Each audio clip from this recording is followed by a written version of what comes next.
చేనేత రంగాన్ని కేంద్రంలోని బీజేపీ ప్రభుత్వం ధ్వంసం చేస్తుందని ఏపీ చేనేత కార్మిక సంఘం పట్టణ అధ్యక్షులు మధు పేర్కొన్నారు.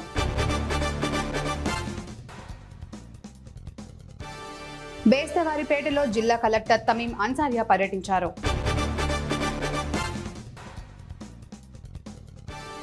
రాజమండ్రిలో ప్రభుత్వ వైద్య కళాశాలలో సిబ్బంది కొరతతో విద్యార్థులకు మౌలిక వసతుల కల్పనలో ఎన్నో ఇబ్బందులు ఉన్నాయని రాజమండ్రి సిటీ ఎమ్మెల్యే ఆదిరెడ్డి శ్రీనివాస్ తెలిపారు.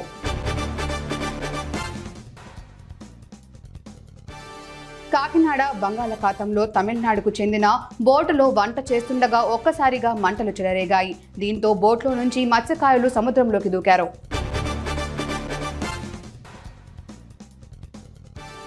అర్హులైన కౌలు రైతులందరికీ రుణాలు అందించాలని గజపతి నగరం సబ్ డివిజన్ ఏడీఏ మహారాజన్ కోరారు.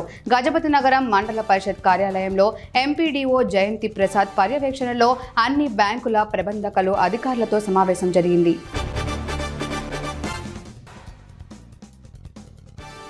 కృష్ణా జిల్లాలోని అక్రిడేషన్ కలిగిన జర్నలిస్టుల పిల్లల ప్రైవేటు స్కూళ్ల ఫీజు రాయితీ విషయంపై పరిశీలనలు చేస్తామని జిల్లా కలెక్టర్ డీకే బాలాజీ హామీ ఇచ్చారు.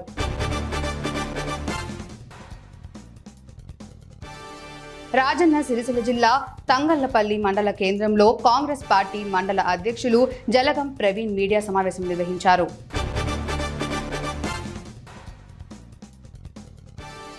శంకరపట్నం మండలం గద్దపాక ఉన్నత పాఠశాల జిల్లా విద్యాధికారి జనార్దన్ రావు సందర్శించారు.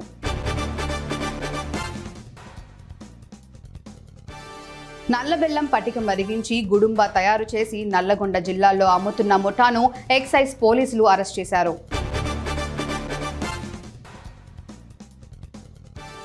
గత 2 రోజుల నుండి ఎడతెరిపి లేకుండా కురుస్తున్న భారీ వర్షాలకు కాలువలు వాగులు పొంగిపొర్లుతున్నాయి. ఈ సందర్భంగా పోలవరం ఎమ్మెల్యే చిర్రి బాలరాజు వాహనదారులు అప్రమత్తంగా ఉండాలన్నారు.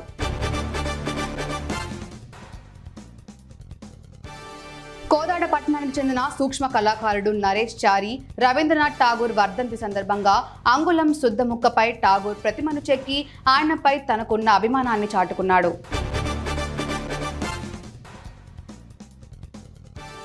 పార్లమెంట్లో బీసీ రిజర్వేషన్ బిల్లు ప్రవేశపెట్టాలని జాతీయ బీసీ హక్కుల పోరాట సమితి ఆధ్వర్యంలో మంచిర్యాల జిల్లా కేంద్రంలో అర్ధనగ్న ప్రదర్శన నిర్వహించారు.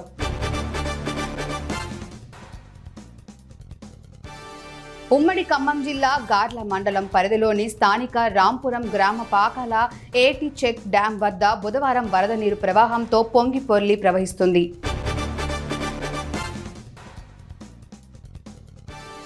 నేటి విద్యార్థులే రేపటి పౌరులని, ప్రభుత్వ పాఠశాలలో చదివి ఉన్నత స్థాయికి ఎదగాలని ఆస్ట్రేలియాలో స్థిరపడిన కొప్పుల జయవర్ధన్ రెడ్డి అన్నారు.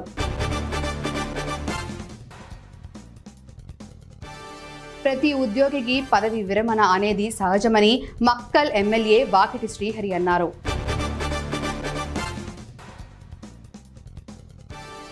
చేనేత రంగాన్ని కాపాడుకునే అవసరం అందరిపై ఉందని ఎమ్మెల్యే వాకిటి శ్రీహరి కలెక్టర్ సిక్తా పట్నాయక్ అన్నారు.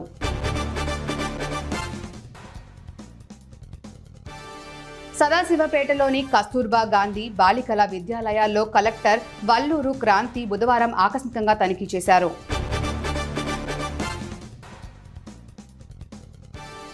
అల్లూరు మండలంలోని తూర్పు గోగులపల్లి జిల్లా ప్రజా పరిషత్ ఉన్నత పాఠశాలలో ఆజాదీగా అమృత్ మహోత్సవ కార్యక్రమంలో భాగంగా పాఠశాల విద్యార్థులు జాతీయ జెండాతో ర్యాలీ కార్యక్రమం చేపట్టారు.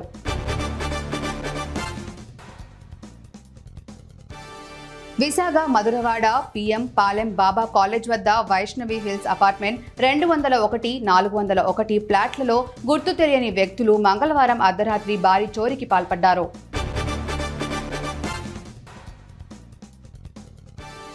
మారుతున్న సమాజంలో పాశ్చాత్య సంస్కృతికి అలవాటు పడుతున్నామని, తల్లిపాలు బిడ్డకు అమృతం కంటే ఎక్కువని పలాస ఎమ్మెల్యే గౌతు శిరీష అన్నారు.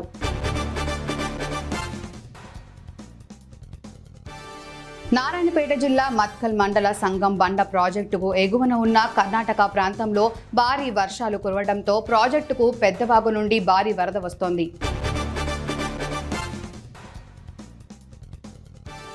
తెలంగాణ తెలంగాణ రాష్ట్ర ఆవిష్కరణ కేంద్ర ప్రధాన కార్యాలయంలో ఇంటింటా ఇన్నోవేషన్ 2024 ప్రచారంలో భాగంగా రాజన్న సిరిసిల్లలో వాక్ ఫర్ ఇన్నోవేషన్ కార్యక్రమం శివనగర్ జెడ్పీహెచ్ఎస్ స్కూల్లో నుండి బస్టాండ్ వరకు నిర్వహించారు.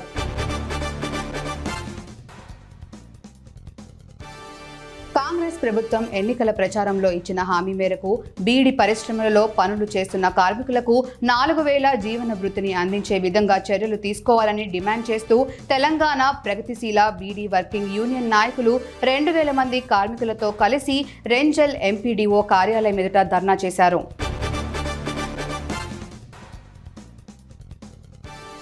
వికారాబాద్ జిల్లా దాదూర్ మండల కేంద్రంలోని గ్రామీణ విత్రాక్ హెచ్పీ గ్యాస్ ఏజెన్సీ నుండి 3 రోజుల క్రితం కిష్టయ్య బుక్ చేయగా ఎబ్బనూర్ గ్రామానికి చెందిన కిష్టయ్యకు వంట గ్యాస్ ఇంటికి తీసుకొచ్చారు.